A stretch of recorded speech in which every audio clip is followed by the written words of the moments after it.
Hello to our various attractive and otherwise fans. We are back after a brief intermittent delay because the universe can really catch up with you. Yeah, And yeah. not always in the let's say most pleasant ways possible.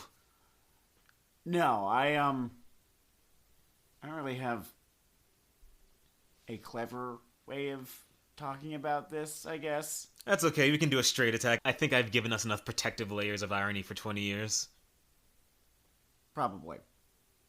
And this is one of those times where I actually kind of wish that I had written it down, but let's see how I do off the cuff.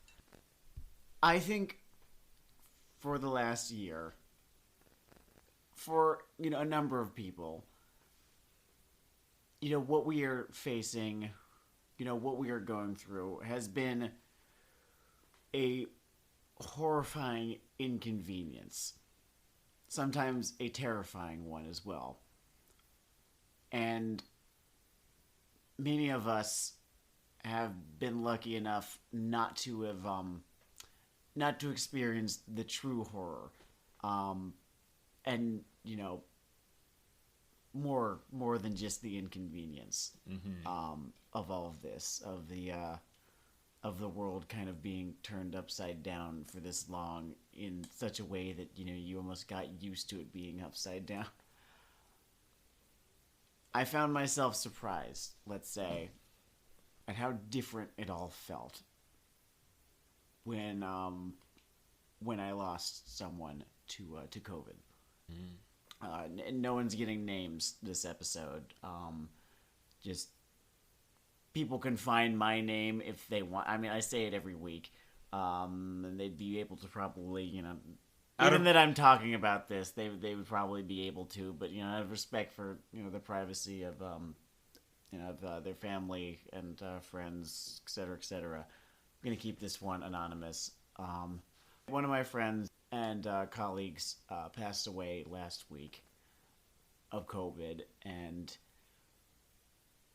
it was the damnedest thing because I've lost one or two people in my life before. No one is close, and the two of us had actually not even talked in a good long time, just because of all of this, among other things. But even so, like we've been pretty chummy, in a time before, and whenever I've lost someone in my life, the first thing that happens to me is shock. Never tears. Really. Never sadness or anything like that. Just this sort of weird feeling like none of this is real. Usually, because the people who I have lost up to now, I have never been too particularly close with. My grandfather, by the way, for example, the two of us had spent maybe about 100 or so hours in one another's presence. If you add it all up over a period of 25 years or so. So when he passed away, and he was not the healthiest of guys, everyone you may call a past anecdote about that. Everyone had been seeing it coming, right? And everyone had been seeing it coming, and everyone had kind of pre-dealt with it, including my. No, I'm not gonna act like my dad didn't care, but he had. It was something he was ready for, but because the two of us had never really known one another, my last conversation with him, he was so amazingly in the depths of dementia that he barely was able to say a word, and I don't even know that he knew that I was talking to him. I was shocked, and then after I was shocked, it was just sort of a, This time was different. This time, after the shock wore off, I got real fucking angry about just how fucking unfair it was. I would just be thinking about how he deserved better. He did. So, because I felt so angry and confused and like I didn't know what to do. And finally feeling that thing that people were talking about. This one thing that people mentioned where it just seems so fucking insane that the world keeps going. That all of these thousands of millions of things that make up a person that all started in one place in time or another and run concurrently, that they all just end all at the same time. And it feels unreal. Impossible even. To help myself process that, I decided that it was time to return to basically the best fictional property about grief that I can think of, anime or otherwise, which is, of course, 2011's Anohana, The Flower We Saw That Day. And it actually, timing on this is, I'm not going to say good, but by coincidence, let's say, I guess this is the 10th anniversary of Anohana's airing. Really? Yeah. 2021 is. It actually aired from March to July, so we were about about 2 or 3 episodes in. Yeah, everything you were talking about was very real and resonant. And before I launch into whatever cascade of praise or criticisms or jokes that are in my back pocket in terms of today's topic, I would like to just dedicate this moment. The person was bigger than this episode of this podcast, but at least this moment in the universe we walk through, to your fallen friend here, and I will, for a second, do something I don't do often, which is stop talking. Well, no, it might actually be a good time to start talking, because, again, this episode is a little bit off the dome. A little bit off the dome. Fair enough. As you can see, I did not come in here with an episode outline. Usually, I want to say about 70% of the time when we do this, I will have an outline or notes or something present. Oh yeah, that's a bit of an inside baseball for you guys. Yeah, Sam normally has a very effective outline of important points to hit so that we are not just jabbering about the color of someone's shoes the entire time, or doing some CinemaSins nonsense, which is really sort of a sign of desperation, but all that aside. Anohana. So, we're coming at this from 2 different angles. This is part of Sam's just media foundation, like, you know, everyone has their sort of constellations and what action is, what drama is, etc. Yeah, I think if someone were to ask, like, what 5 shows do I need to watch in order to understand you, like, this would easily make that top 5, or would make that 5. And for a point of I think Kim Possible would also be on there. That's a phone. I really enjoy that coming up. And for a point of contrast or comparison, I saw Anohana, drumroll, yesterday.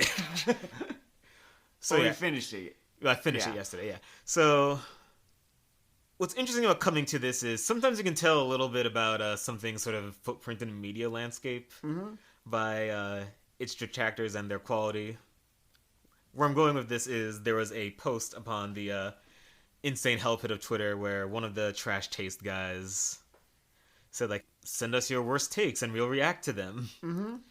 I guess that's a gimmick sort of ripped from Anthony Fantano, but I don't know. We're all running out of shit as things drag on. So I was sifting through these because, you know, I'm interested to see what people, you know, what interior beliefs people think are, you know, going against the grain or revolutionary or whatever. Yeah.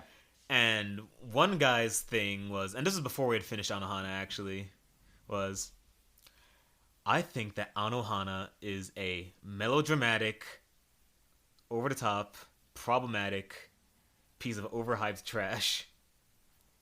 And I remember this person had a Sword Art Online avatar. And all I could think was, oh, I should watch Anohana. It's going to be some good shit.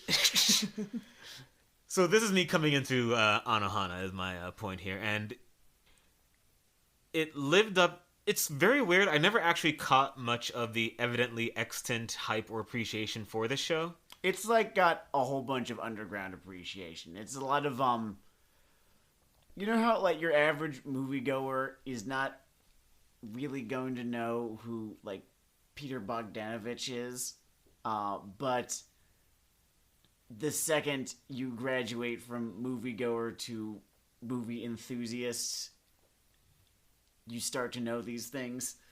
So it's in that tier of overall recognition? I would say so, yeah. When you get to that tier of recognition, there are things that will live up to it for you and things that won't.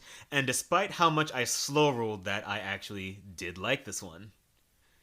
I suppose that before I go further, I should just lay out more of what this thing is. So, like Sam said, it came out around 2011, in 2011, not around 2011. Again, 10th anniversary. Are you in...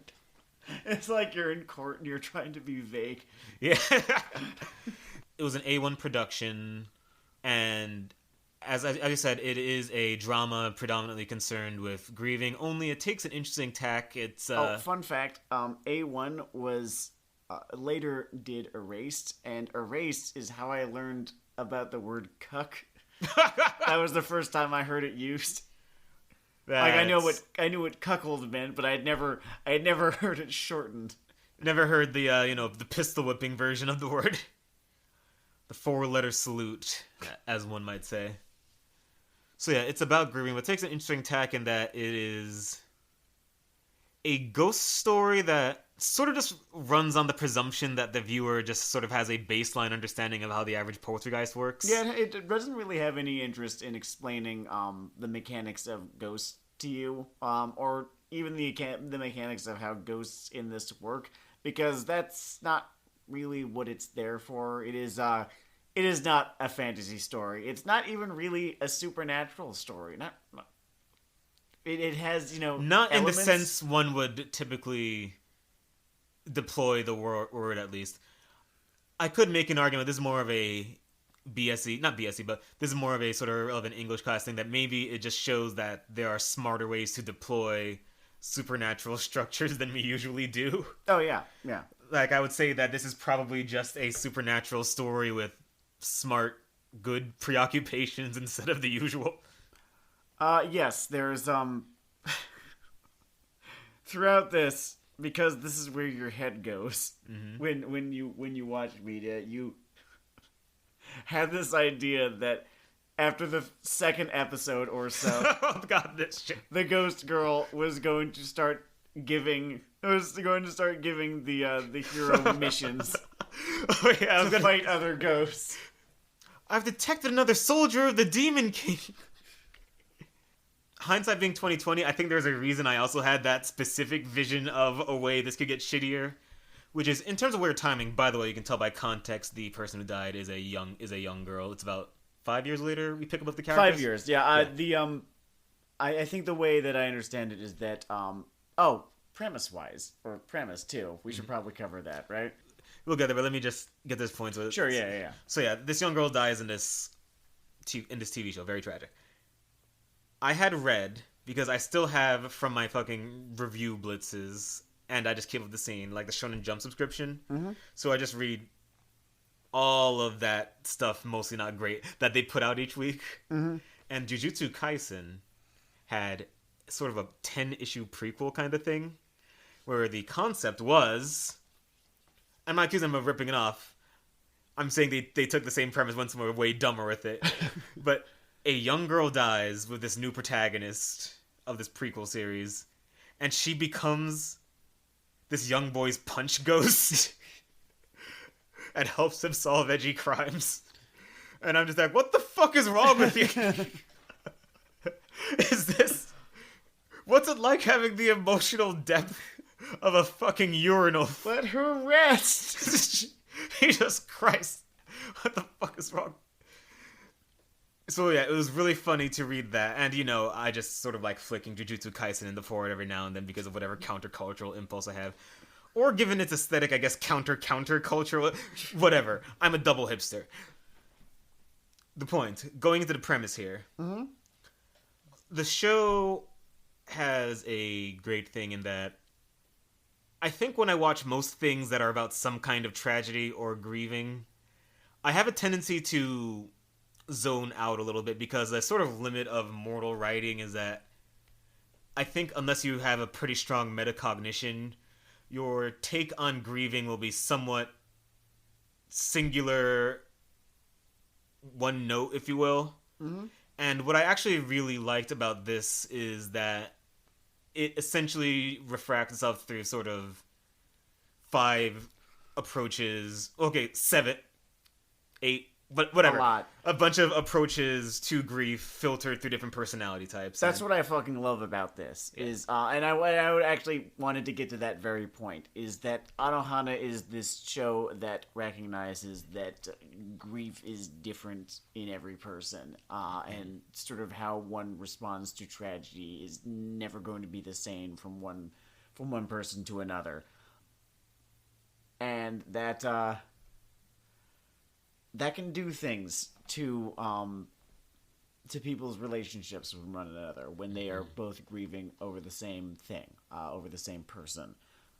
The premise of the show, and this show is breathtaking in how much it does with such an immensely simple premise, is that 5 years ago, when they were all 9 or 10, a group of friends lost one of their own in an accident that's never shown, we're never even told what it was, although it is strongly implied every now and again. What's that thing they say? Attentive readers will notice. Attentive readers will notice, yeah.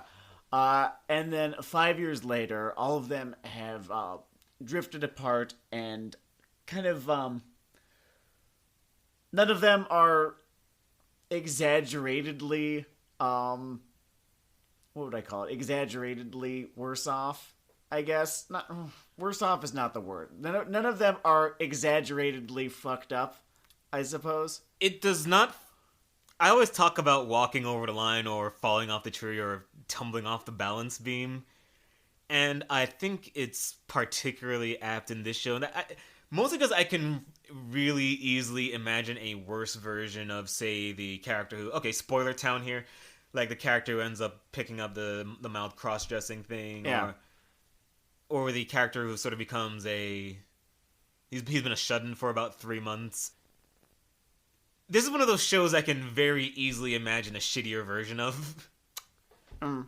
And it has a good eye for...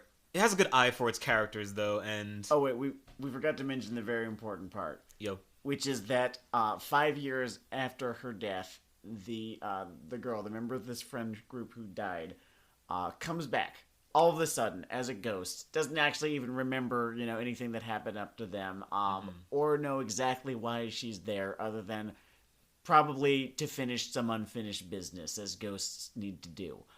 Oh, yeah, and in terms of, ambiguity, plotment of figuring out what's going on, so she has no idea why she's back, the mechanics of this place, neither day, and, I also kind of liked the sort of spread of immediate priority when faced with the idea of this ghost thing as a legitimately existing thing among the characters, but that's not as important as the grief thing, which is the actual intellectual heart of the thing, but I'm a fucking nerd, so that's kind of interesting to me. What added texture? Yeah, it added some really nice texture, and you don't necessarily notice its presence, but you'd notice its absence. And I enjoyed how the sort of friend with a simple sort of follower mindset just bought it immediately. There was the sort of hard-edged guy who had the very understandable my fucking ass reaction, and not coincidentally, was the one who had always kind of resented the protagonist, even back when they were friends. I really appreciated... They didn't draw it out because you can't without ruining the tone of the thing, but I wanted a second of it, and they did, where just 2 of the girls had the dead walk amongst us kind of reaction. I think that's something that would happen. No. But, sidebars aside, as they say, let's go over some of these individual reactions, I guess, to the grieving setup. So we have our main POV man, Jinta, who We don't really get to know much of how he's been over the last couple of years, but it's sort of implied that he's just been kind of getting worse. He's not dealt with it. He's been sort of avoiding dealing with it, and it has let him become very misanthropic. And 3 months or so prior to the beginning of the show, he just stopped attending school. He couldn't fucking deal with being around people. And his immensely understanding dad is like, okay, do what you gotta do. It's interesting because in the range of choices you could have made, he could have been a shut-in ever since that day. And, my eyes slowly roll to the back of my skull, and I start looking up gifs of people doing flips and basilisk. That's the thing is that it could have happened. You could have an apologist be like, I'm like there are people out there. It's like, yes, I know. But there are choices you make in drama. There are choices you make. Like, it does register to, your average viewer as immensely over the top were you to do that. And it's interesting how nothing is ever made to be too over the top in this show. And that's the thing. And more important than, well, not more important, but another thing that works is that it kind of adds to this character idea that this has been sort of building up inside of him this whole time. Just his inability to grieve. His inability to grieve, because he just hasn't done it. He hasn't done it at all. None of them have, really. None of these. There's 5 of them now. These 5 friends have been able to grieve. And everyone sort of freezes in a stage. I mean, literal classical stage. So maybe you could break down that chart. Some writers approach it that way. I haven't thought it through that way, so I'm not gonna introduce that idea. Mm-hmm. But everyone is definitely frozen in a moment, in a station that you might stop at in a healthy grieving pattern, but they have not gone to that green hill zone beyond it. No, they all have found like various different coping mechanisms that are ultimately not helping them. So you've got, Jintan, the protagonist, who, has sort of hardened himself to the point that he's just shut himself up in his room. You have his next door neighbor, Anaru, who kind of has fallen in with, like, not the greatest crowd, has sort of created a persona for herself that's just not her. She's created basically an intentionally superficial life that's easier to live in. That's easier to live in than the one that she probably should be living in. Yeah. You've got the former, you were calling him like this sort of follower, Papo. Yeah, Papo is wonderful tonally, by the way. Like he's exactly what you need from a comic relief, and yet everything about him is just so immensely relatable that he never seems too outlandish in, how he is treated. Well, when something is basically anywhere between like a weepy or a coming of age drama and the whole space between it, a great shell game that you want to, it's not the only thing you can do, obviously, but a great shell game you can try to play with your comic relief characters is basically 6 episodes of, man, isn't this guy wacky, and 4 episodes of because his mom died. His whole deal is that he dropped out of school, started working part-time jobs, and has been just traveling as much as he can with the money that he makes from them these last 5 years or so. When I first watched this show, the reveal of specifically why he's been doing this, reduced me to a sobbing mess. That was like the first of like the 1, 2, 3 at the last 10 episodes of the last not at 10 episodes, the last 10 minutes or so of the final episode. I think you could make an entire MBTI personality chart for people who like engage with the story straightforwardly, aren't trying to score fucking Twitter points, whatever. And just what moment was closest to fucking you up or fucked you up the most, or just saddest to you in Anohana. I think that's at least in my head. I think it might just reflect either what's kicking around in your own brain, or just how you process things. Or okay, I think the first moment that I cried in this show was the scene in I guess, little back of house at the video store when Naru admits her guilt to Jintan. Why she's felt guilty this entire time. And he just is not in a state where he's ready to hear it and just does not register that she has told him this. And then, like, just goes back out and greets a customer. Really, like, basically in any dramatic face-off that is not with Yukiyatsu, because that one's sort of a different emotional energy, his disconnect and disassociate thing is so consistent. I don't know, it lends something to the character for me. I like it.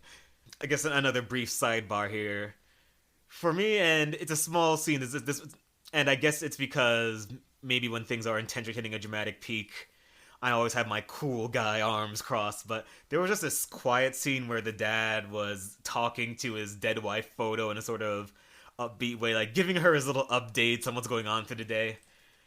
I can just hear that jazz remix of Come Susser Todd that was going around the internet for a while back there. That was a good scene. So yeah, Papo's thing is great. Yeah. Papo's thing is great. Yukiyatsu is kind of my favorite character in this. I think just because I'm a writer and they took a wide swing and didn't hit themselves in the face with it. Mm-hmm. Which is, Yukiyatsu essentially comes in framed as someone who is intentionally judgmental of everyone. He has something to say about everyone, and lo ex beholds. It's always a condemnation. It's always a condemnation. And lo ex behold, it's because his insides are twisted up in every direction. Literally every insult he has for another human being in this show applies to himself. Though I think the one mistake that the show made was when they actually explicitly tell you that. And I think that line could have totally had been cut without. That line could have been anything. cut. I think that line probably shouldn't have been there. This show is usually so damn subtle. It usually refuses to outright tell you anything. It does such a fantastic way of showing it through the way that the characters talk to one another. Occasional little flashes of a flashback. Like, really emphasis on the flash part of flashback here. Just when the show kind of chooses to, I don't know, to have, you know, that dramatic pause, or, like when someone is talking about something and then can't not really bring themselves to continue talking about it, and you wonder why, and, you know, the answer is, you know, like, is in that pause, right? Right. They do that a lot, and I found it to be pretty effective. And then there's just this one line where, you know, one of the characters is like, oh yeah, anything, you know, all these things that he's saying, he's actually saying about himself. And it was the one time that I felt like the script kind of slipped up just a little bit. It was a little bit of a slip. I'm like, that line came out for a second. I thought, are you watching Goku fight? And so yeah, they could have done without that, but few things are literally perfect in this world. Except certain episodes of Brotherhood. That was a gag, I'm just a fanboy. And this thing's final episode. Like, honest to fucking God. There's Tsuruko, whose name I briefly forgot, and she really shrinks into the background of every situation habitually. Yeah, I mean, that is sort of kind of her way. Yeah. She's just sort of quiet and resentful, and has managed to convince herself that you could think your way out of grief. Like you could beat it. You could beat it by, like, saying, you don't make sense. You know, I make sense, and I can, you know, like, you're irrational. I can, you know, I can be smarter than you. Yeah, she might have an entry in a notebook somewhere saying, sadness is actually several chemicals leaking from the back of the mind into the forefront. Shit like that, which you can reduce with conscious thought and several meditative procedures. She is the character who maintains the most steadfast of facades. Mm-hmm. She is, you know, still very, even after a number of characters have grown resentful of one another, right? She is, you know, unfailingly polite and civil to everyone, right? She is being the person who has moved on from this. She is acting like the person who has moved on from all of this. The most out of any of them. She is. She reminds me of a conversation I had once when it was suggested to me that I ought to be trying out therapy. And I said, "Oh yeah, no, I already went through therapy. Went through the whole loop." And they said, "You don't fixed now. You don't beat therapy. This isn't a fucking gauntlet." To which I said, "I had 9 potions. I rocked it. Look at my therapy score. Check that shit out." I've still got 8 potions left. I only needed 1. So I get Tsuruko's bit in this show. Tsuruko was the one who I had to figure out the most, honestly. I think interpreting her as somewhat stymied by she has to live in the unfortunate role of being a quiet character on a quiet show. Yeah, I think if anyone gets the least amount of emphasis in this show, it is her.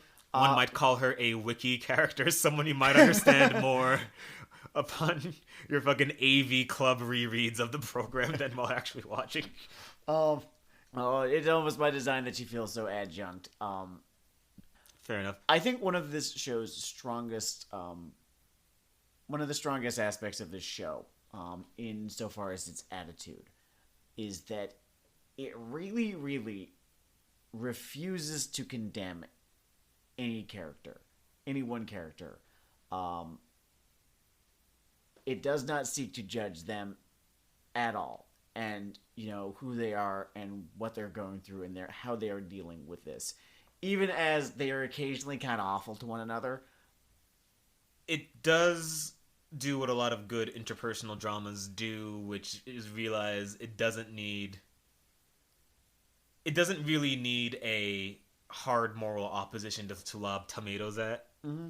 The problem is the situation. The problem is the emotional sneaker tread that everyone is wearing on a different part of their soul. Yeah.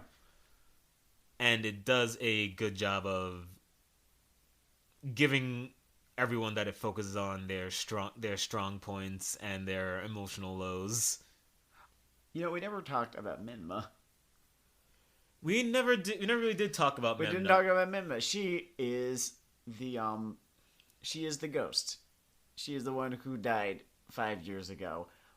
And still, Memna, her whole bit is, well, as far as I took it, I could be missing something very basic here and smack me in the forward or whatever. But because she died, she is essentially mentally frozen at that age, at that moment. Doesn't actually seem to have much grief to speak of, really. Only really seems to have the grief of knowing that she's not going to a be life here. Uncompleted, yeah, everything that she can't experience, and really just coping with the amount of grief that one might feel just watching the ones you love, suffer in the aftermath of something that. Being dead is kind of an interesting one because it's like it's not your fault, but it feels like it's your fault. It's at times, yeah. She I can't really relate. I haven't died too many times, but I did once, but only for a couple of minutes. Her frustration with her powerlessness, the powerlessness of death. That's an interesting idea. It's kind of taken for granted that you have no more agency. Well, here's the thing. She is very powerful in her memory and the memory of her that exists in all of these people. But she does not have any agency because the way that this show works is that only Jintan can see her. She appeared to him and only to him.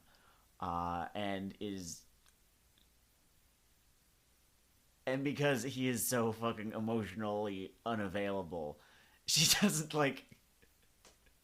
she ends up sort of having to fight to get him to acknowledge the situation.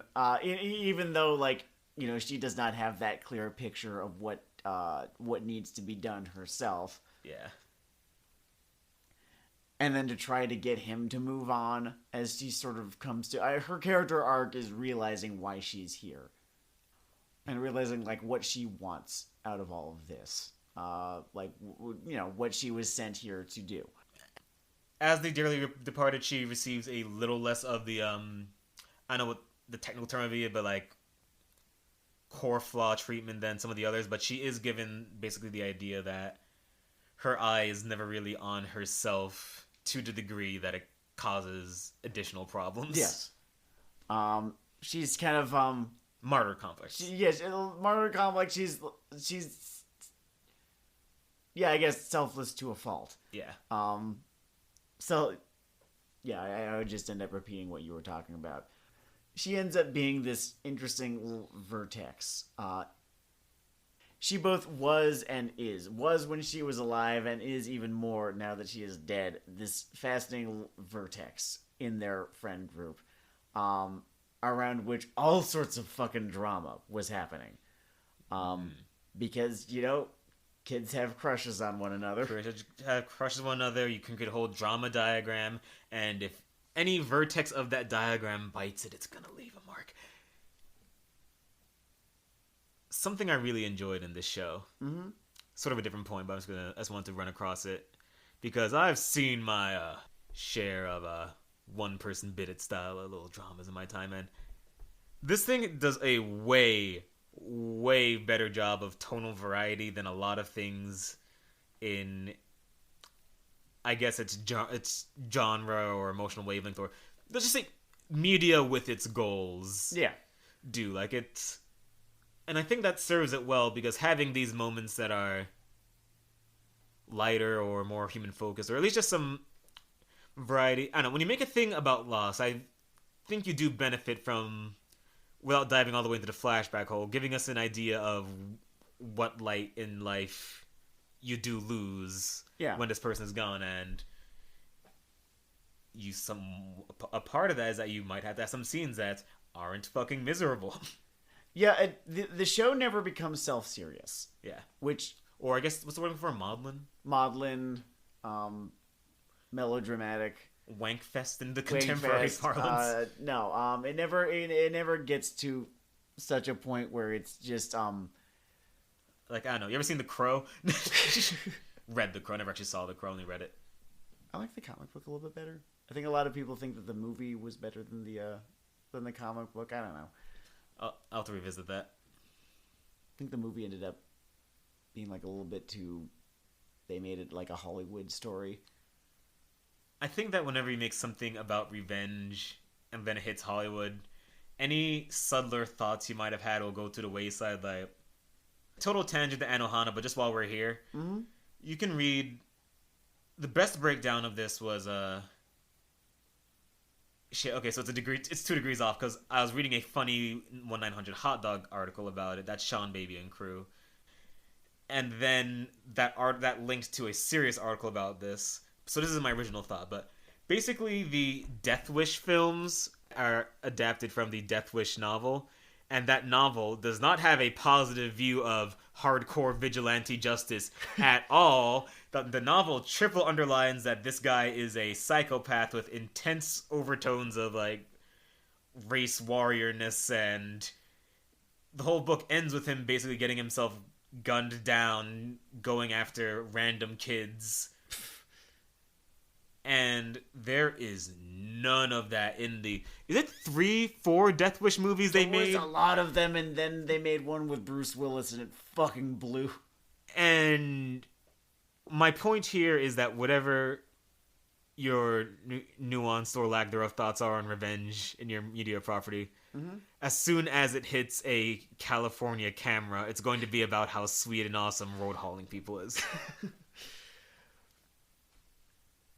I remember the original author of The Crow actually turned against it because he thought that it glorified revenge. I believe he was writing it as a way of processing his grief. As I believe his wife, fiance, girlfriend, I think his significant other died, and I might be misremembering it. I might actually be remembering a different property, but I'm pretty sure that it was The Crow. I've actually read the interview you're talking about. Yeah, that happened. Yeah, that is. So he wrote it as a way of processing his grief. He wrote a kind of revenge story because grief can make you really fucking angry. As I have learned. And man, that anger can be really visceral. Like, I became very self-paranoid when I was dealing with my own shit. Because I could feel... It almost becomes like that anger is looking for a home. mm-hmm. And it's something that can easily be wrapped up in any ongoing, like, meta or national or local problem. Like, it can just distort how you interact with external information. And I felt I had to become very careful, or... I mean, maybe not as careful as some people, because unfortunately I can sort of just become a neutral Ray-style robot for a bit when coping with such things, but yeah, the anger of Grease Cartwheel. And speaking of how close this show's thumb is on in terms of like processing death, attentive readers might be interested to know that there is a production connection between this show and Iron-Blooded Orphans. Also Gundam Iron-Blooded Orphans. Same writer-director duo. Worked on both shows. Wild stuff. And it's interesting in that they are amazingly, wildly different shows. Wildly different shows. Like, if this is like fucking Magnolia, Iron-Blooded Orphans is a better version of Scarface. Yeah. But the what's interesting is that they are amazingly different from one another, and yet you can still trace one or two of the same themes. For instance, just kids are given a thing that they cannot even fucking hope to process, and then they don't process it, right? They don't process it. People that are essentially the aftermath of an incident are in Iron-Blooded Orphans a lot. Yeah. Which is very interesting, down to our local Char analog, who is essentially the aftermath of his wackadoo childhood in that thing. God, it was so fucking sad how that all unfolded. Oh, also in that neither of the series, in how the events unfold, end up being necessarily too surprising. Everything kind of... There are one or two little twists and turns in each one. In Anohana, which I've viewed most recently, of course, you get the occasional little twist, little turn, little bit of information reveal. But mostly it's sort of about watching these characters having to move forward. Yeah, they are not programs that are really dedicated to pulling the rug out from under you. Even in Iron-Blooded Orphans, double spoiler town, 3, 2, 1, when it has its total party wipe. Yeah. It feels more like the natural slow winding of consequences for like 12 episodes. Exactly. Like any kind of like last army stand twist. Yeah, they do this thing in Iron-Blooded Orphans where they keep kind of alluding to this miracle that could happen, and then it doesn't. Yeah, there aren't really twist deaths in Iron-Blooded Orphans as much as there are just disappointments in binary scenarios, I guess. Yeah. And it's set up in a way where it's the logical thing that could happen, you understand why it happened, and I guess what I sort of appreciated about that show is that it kind of reminded me of our relationship with heroic myths and how it tends to create both, not just in certain narratives, like not even as a media thing, just even in the way we process reality and how we think of how our struggle is going to work out. This assumption that we are faster, better, born of righteousness on our side, and that events will bend themselves towards that. And that's not the way the universe works. Nope, not even in the fucking slightest. Not in the fucking slightest. Even if you are Genghis Khan's fourth kid, you just assume that the hit train is going to keep on coming. Like, no, your liver is failing and your empire is falling apart. Also, there's nothing righteous about the Khans. I was just trying to think of someone who would have envisioned themselves who would have thought as of themselves winning. as like, oh yeah, Scourge of God. Yeah. That's me. Yeah. Oh wait, no, that was the Huns. Well, whatever the case. Yeah, you get the idea.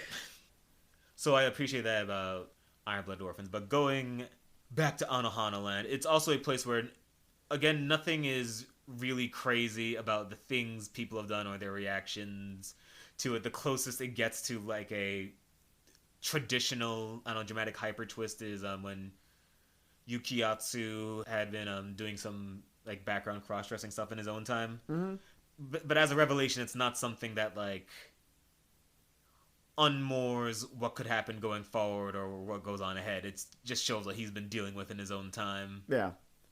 And how it sort of, again, reflected his particular personality. Something I should have explained in terms of my appreciation for that character, by the way, is beyond the criticism stuff, is that he has constructed himself into a hyper straight arrow to the point where he looks like almost like rom-com protagonist Model C. Yes, he looks like the most generic fucking anime protagonist of all time, because that's sort of how... It's not even how he envisions himself, because he knows he's not that. But he has... It's what he aspires to be. It's what he wishes he were. He has really made this construct after presumably some intense Kaguya viewings. And you can see there's something being just sort of pushed down there. Or more pushed out onto other people. Okay, yeah, it's an exported product. I should say, amidst this show's achievements, given its overall tone, topic, genres, that often when I'm presented this kind of material, one of my first reactions as a petulant child is to look and say, how can I fuck with this when we talk about it? And I did not do so much of that. None of that because I'm broken inside, but I did not do so much of that. And I think it's sort of important to not only gauge how I react to something, but how you typically react to things and what it might say relative to the base. And I think that speaks to it as a strong work in its Milo. Mm-hmm. I totally did not pronounce that word correctly, by the way. Milieu. That being said, I would like to drop in at least one of my 3 dumb jokes. All right, go for it. First off, in my eternal ripping off Dave Chappelle bit, I would like to introduce a spin-off or a remake of Anohana that I call Jamaican Anohana. In Jamaican Anohana, this tragedy happens, and then no one ever talks about it again. And all these characters sit in the same room talking to each other, putting on normal faces. And then it ends. It just fucking ends. The credits just roll down. What a time. What's the last Strange, thing? that sounds like Irish Anohana, too. Oh, yeah, maybe? Man, don't get invaded by England. I don't know. They just export that shit. They just make you not want to feel things. They're so awful. They're so awful that not feeling anything is better. Oh, great. You know, normally on Weeaboo Hell, there's a little segment where Sam Go talks about the character designs. Do you want to throw anything in on that topic? I mean, they're fantastic.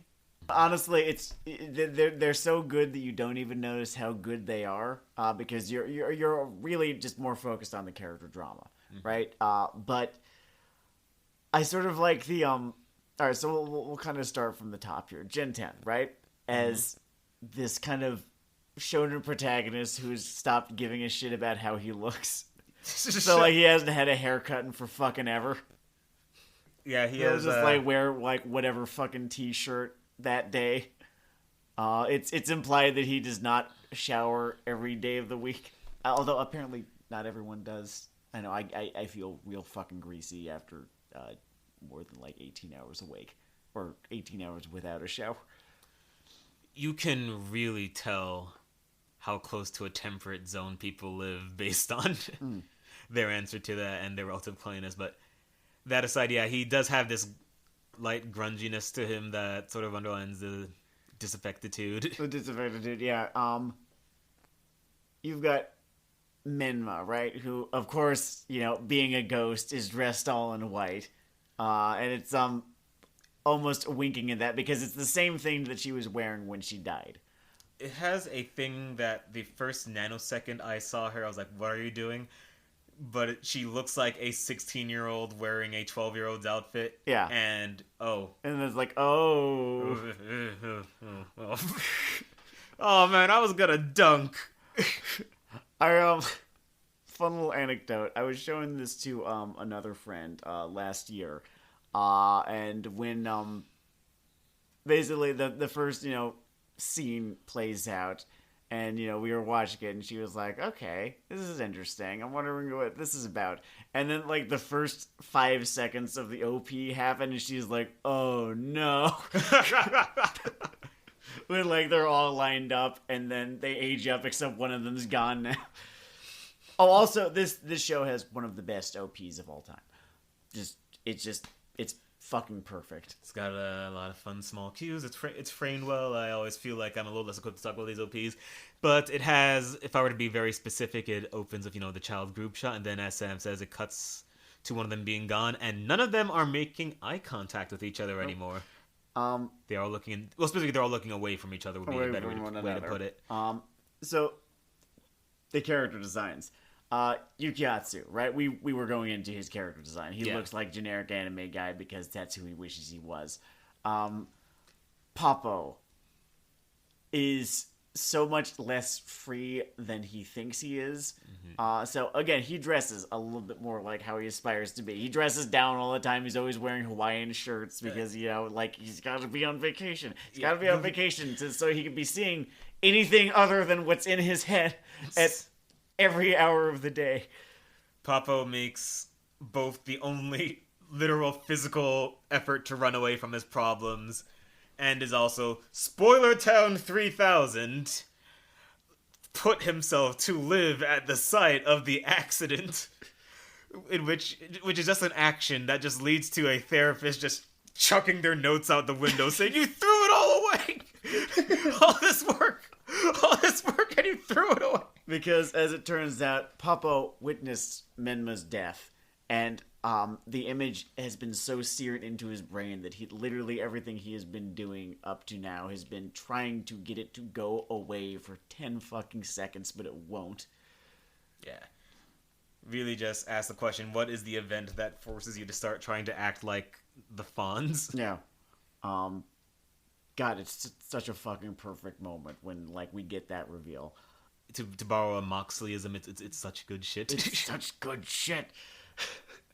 Anaru, as we mentioned earlier, right? She's sort of she's fallen in with this kind of very preppy crowd, right? Yeah. And she never actually seems to be wearing the same outfit twice, which is fun in this little show. She's got this giant fucking wardrobe, and it always kind of feels like a costume because it sort of is for her. She really wants to affect the air of being the protagonist of Genki and Aru Adventures midair jump, and that's not the life that she not that I'm trying to be talking shit about Visco girls right now or anything like that, but like Anaru is just, she's not that person. It's just, by the way, if you are a adult human being who has dedicated significant amounts of times to making fun of Visco girls, it is not normal to be thinking about or making fun of 14-year-old girls. That's all I'm going to say. Especially because I'm almost certain that you are not 14 yourself. You're in fact significantly older than that. Grow up. Fjallraven bags are fine. Here's a good rule of thumb. Are they carjacking you? No? Leave it alone. Leave it alone. Also, on 14-year-old girl, if they're carjacking you, if it's not a firearm situation, you might put some resistance into that situation. Lay some CQC in, is all I'm saying. You might be able to stop them. I'm not trying to carjack shame anyone. Suruko. Her character design. Again, don't look at me, I'm fine.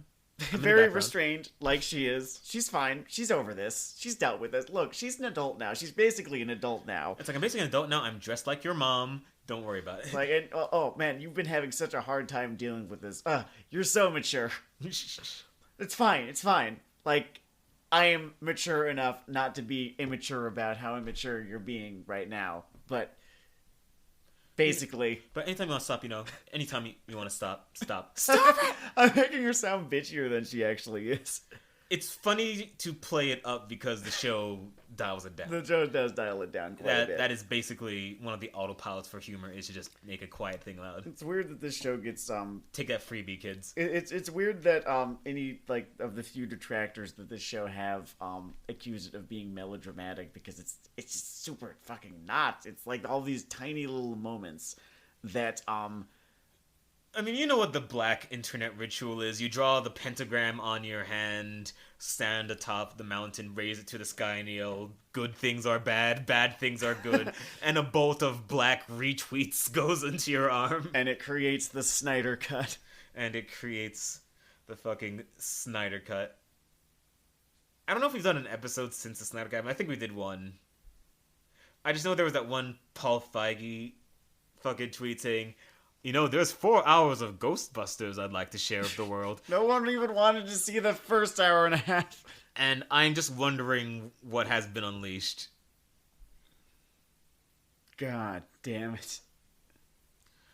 I can tell you that editorial restraint is about to take one to the kidneys, but... I like stories where characters change over the course of the story and That's are not nice. just worshipped. Wait, no. If we start bitching about the Snyder Cut, we're not going to stop. God, that might just be an addendum. Okay. It's 7% better than the Whedon Cut. The Snyder Cut feels less like being punched in the balls and more like being punched in the stomach. Congratulations. Anyway, did we cover the full range of character design? I like his dad's character design a lot. Oh, yeah. Jinten's dad. He went bald. He went bald. He went bald. He got a hat. He got a hat. It is not an aging or hormonal baldness. He is sad. It's great because you can tell that he's not quite over the loss of his wife. Oh, yeah, he is sad not because his son's friend died, but because his wife died. The main character also lost his mother. That it seems like a year or so before Menma died. His mother passed away from what can be assumed to be cancer. Mm-hmm. That just her plus Menma, bridge too far for the guy. Not great. He and his mother and Memna were also consciously, I should say, because it's the kind of thing one might fuck up. They are sort of within a personality standard deviation for each other, which can just take. Hey everyone, today we're making trauma gumbo. And let me tell you, these mushrooms are my secret weapon. I might be out of particularly salient points about Anohana, but I do want to underline that if you haven't seen... Eighth grade English. I love this thing's use of symbols. All right, everyone, we're going to go into the shiny things of Anohana and what they mean. So literally just two of them. There's three or so recurring symbols, right? And they all relate to one another. So you've got flowers, the secret base, and fireworks. Flowers representing endings, fireworks representing new beginnings, and the secret base representing where we're stuck right now. And boy, does Papa live in the secret base. Yeah, exactly. Flowers, in that they are beautiful and also die very quickly. I've also seen fireworks used as a symbol for aspiration in other stuff, specifically Kaguya-sama. Maybe that's just a more embedded cultural thing than we know. It could be. A lot of the time, apparently in a lot of Japanese media, an airplane is used as well, specifically for shit that is futile.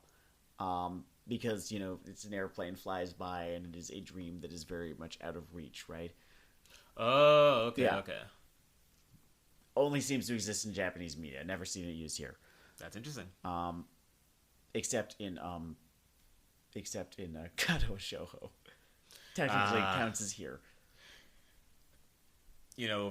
Amidst the ever-complicated diagram of cultural diffusion. Anyway, this might surprise you, but attentive readers might notice that I recommend Anohana. It is just a wonderful show. It is a It's no substitute for therapy if you are experiencing grief. Everyone could really stand to talk to someone about that, about anything really. You should talk to someone. It's a good idea, dear listener. Just because, honest to God, if you have lived through the last year, then you probably have something to talk about. Anyway, this has been Weeaboo Hell. It is Weeaboo Hell. Weeaboo Hell. Enjoy yourselves.